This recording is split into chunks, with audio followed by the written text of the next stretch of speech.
it's Haley, and today I am finally doing a spoiler-free review for A Court of Thorns and Roses by Sarah J. Maas.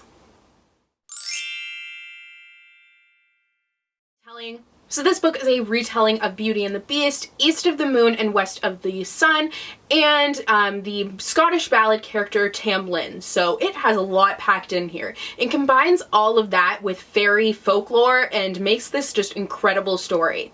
So we have our main character, Feyre, and she has been in charge of her family and keeping them fed and surviving, basically, after her mother has died. Her mother has kind of charged her with that. So she has really taken on that role. But one day when she's hunting for her family, she shoots a wolf that she thinks might be a fairy, and it ends up that it is, and then these guys come who are obviously fairies, and they come and they say that you have to pay for this because you killed one of our brothers or friends, so you have to come and live with me for all of eternity. And basically he captures her and she is charged with staying there.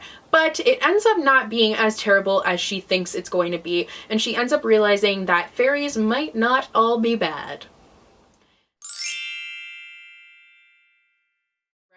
I love Sarah J. Maas's writing because her characters are just fabulous, and she can't write like the characters that she wants you to love, you absolutely love. The characters that she wants you to hate, you cannot stand. And I think that that just is the mark of a great writer, is the fact that she can make you feel things. And in this book, unlike the Throne of Glass series, she's able to kind of combine this fairy folklore with these fairy tales that you're familiar with, and it just creates this intricately woven, just incredible story that you can't get enough of. I love the fact that she's able to make you see these stories that you're pretty familiar with in a different way, and it's just such a unique take on these stories, and I just thought it was so well done. The story is super fast-paced, and Sarah J. Maas isn't the most like kid-friendly author, I would say, but in this one especially, it's kind of a little bit sexier than the Throne of Glass series, but it is still great. It is fabulous. That's definitely not a bad thing.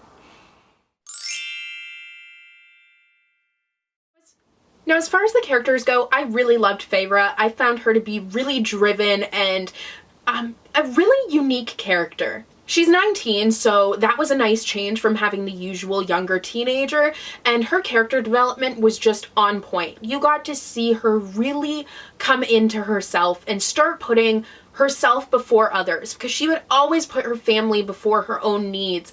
But in this book, you really got to see her consider herself and really start to value herself, and while still caring about her family, she was able to really come to kind of a self-awareness, I think, and it was nice to see that. And I honestly think that she couldn't have become the person that she becomes in this book if she had stayed at home with her family. She had to be captured and taken away and imprisoned in order to become this badass, amazing character. And I feel like she's kind of like a rose because she has these thorns, but at the same time she's beautiful and just kind of, I don't even know how to describe her other than she's kind of like a rose, and it makes sense because Court of Thorns and Roses, you know.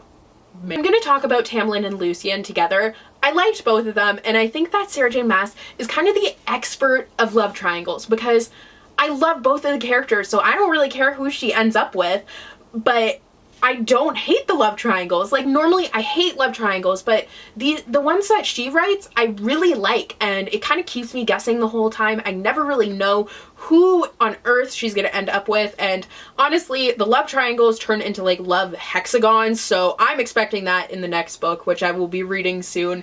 But Tamlin and Lucien I think were great characters to contrast Feyre, and I think that their interactions with her kind of showed you what kind of character they were, and you got to learn about them through her eyes, and I think that it was a really neat way to kind of get to know them. Now, I have to say, while I don't really care who she ends up with, I am Team Tamlin, okay? I really like him. Now, the plot focuses on two main things, and that is the romance and the fairy folklore stuff. So, romance I was expecting, because it's a retelling of Beauty and the Beast, which is an iconic romance story. So, I really was expecting that, and I think the romance was really well done, and it stayed true to the Beauty and the Beast story while also taking a twist on it. I think having that romance in there so heavily really was what made it kind of true to the Beauty and the Beast story that you will be familiar with. But it adds its own twist because you don't know who she's really going to end up with and who really is the Beast. I mean, you know that you don't even really know for sure that she's the Beauty because she could also be the Beast. So there's lots of things going on and you're not really sure of anything, but somehow it's really enjoyable. Romance aside, this was one of the first fairy books that I've read, and I think it has made me want to read more.